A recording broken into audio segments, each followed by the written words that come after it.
दीर्घायुस्त्वद्गुणरुचितां चिरं प्रदेहि विभो साम्ब सदा शिव शम्भो शङ्कर शरणं मे तव चरणयुगम्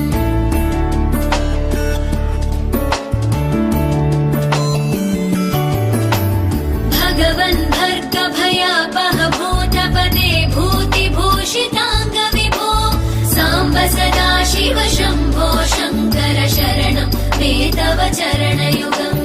सर्वदेव सर्वात्म सर्वदा दुर्गत गर्वहरण विभो साम्ब सदा शिव शम्भो शङ्कर शरणं मे तव चरणयुगम् शिवाय नमो